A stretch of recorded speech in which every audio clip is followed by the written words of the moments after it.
લોકસભાની ચૂંટણી નજીક આવી રહી છે. જાતિ આધારિત રાજનીતિની શરૂઆત થઈ ચૂકી છે. એક તરફ રાજકોટમાં પરસોત્તમ રૂપાલાએ કરેલી ટિપ્પણીના કારણે ક્ષત્રિય સમાજ આક્રોશમાં છે. બીજી તરફ કાઠી ક્ષત્રિય સમાજમાં બે ફાંટા પડ્યા હોય એવો ઘાટ ઘડાયો છે. એવામાં હવે બનાસકાંઠામાં પણ જાતિ આધારિત રાજનીતિએ પ્રવેશ કર્યો છે. નમસ્કાર, જમાવટ સાથે હું સેજલ.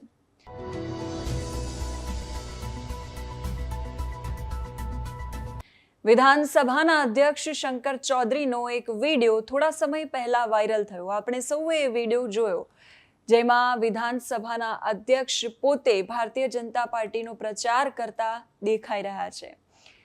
જેમાં શંકર ચૌધરી કહી રહ્યા છે કે દાંતા અને વાવમાં તો ભાજપ જ જીતશે. કોંગ્રેસના પ્રવક્તા મનીષ દોશીએ શંકર ચૌધરીના આ વિડીયોને લઈને તેમના પર પુરાવા સાથે ઇલેક્શન કમિશનમાં ફરિયાદ કરી છે. આચાર સંહિતા ભંગની આ ફરિયાદ છે. અને ત્યારે આ બધાની વચ્ચે હવે પાલનપુરના એક નેતા, જેનો એક વિડીયો સામે આવ્યો, અને એ નેતા એટલે ભીમાભાઈ ચૌધરી, જે શંકર ચૌધરી પર પ્રહાર કરી રહ્યા છે. રાજનીતિમાં આવ્યા પછી નેતાઓ સમાજ પર જે રીતે રાજનીતિની રમત ચલાવે છે, એના પર ભીમાભાઈ ચૌધરી પ્રહારો કરી રહ્યા છે. એમના પ્રહારોમાં શંકર ચૌધરીને પણ તેઓ આડે હાથ લઈ રહ્યા છે.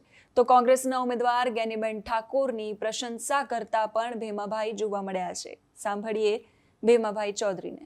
પ્રચાર કરે, એમના ભેગા ફરે, કોઈને કોન્ટ્રાક્ટ મળી જાય, કોઈને નોકરી મળી જાય, તો શું ચૌધરી ચૌધરી ચૌધરી કરીને બધા નીકળી પડ્યા છે. ચૌધરી સમાજનો તો અમુક આ લોકોએ, આ નેતાઓએ તો પતન કરી નાખ્યું.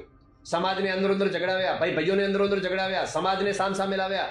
આજે દરેક સમાજ વિરોધી દ્રષ્ટિએ જોવે છે. એમાં અમે પણ આવી ગયા, અમને પણ વિરોધી દ્રષ્ટિ જોવે છે લોકો. છતાં પણ અમે તો ચૌધરી સમાજમાં આવું ખોટું કરનારાનો ખુલ્લો વિરોધ કરીએ છીએ. કર્મ કરીએ છીએ, કર્મ ઉપર છે, કર્મ આધીન છે. ફળ લખેલું હશે, કિસ્મત તો મળશે, પણ ખોટું થાય છે તો બોલવું પડશે. ભેમાભાઈ તો ખુલ્લેઆમ બોલે છે. ખોટા લોકો છે, ખોટા છે અને છે ચૌધરી સમાજના નેતાઓ, એટલે ખોટું કહીએ છીએ. કારણ કે ચૌધરી સમાજના નેતાઓ જેટલા છે ને પોતાનો સ્વાર્થ જોવે છે. સમાજનું હિત નથી જોયું કે યારે સમાજ કરીને સમાજના શું થયું છે એ પણ અમને ખબર છે. 6 મહિના જેલ મારીને આવ્યા છે સમાજના દીકરાઓ. કયો છોડાવવા ગયો હતો? અને સમાજ કરીને નીકળી પડો છો બધા નેતાઓ. એના કરતા ભાઈચારો ખેડવો. દરેક સમાજની જરૂર હોય છે, દરેક સમાજને જરૂર હોય છે. ભાઈચારાથી ચાલો. પણ ચૂંટણી આવે ત્યારે વેરઝેર ના કરો, સમાજના વાત ન ચલાવો. સારો વ્યક્તિ છે એને વોટ આપો તમે. આજે જ્ઞાનીબેન, ખરેખર જ્ઞાનીબેનના ઘણા બધા એવા દાખલાઓ અમે જોયા છે કે સાહેબ જે વેરઝેર થવાના હતા ત્યાં સમાધાન પ્રક્રિયા અપનાવી અને દરેક સમાજ સાથે બેસીને ચા પી શકે, સાથે બેસી શકે, એવી રીતે સમાધાન પ્રક્રિયાઓ કરી અને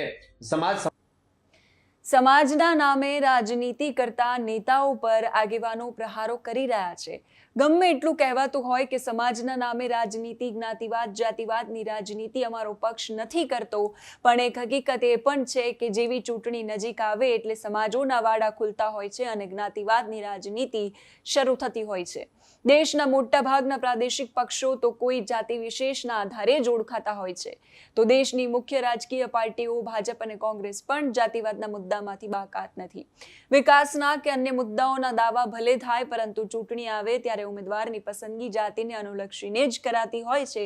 એટલું જ નહીં, રાજકીય પક્ષો વચ્ચે થતા જોડાણોમાં પણ જાતિગત સમીકરણો ધ્યાનમાં લેવામાં આવે છે.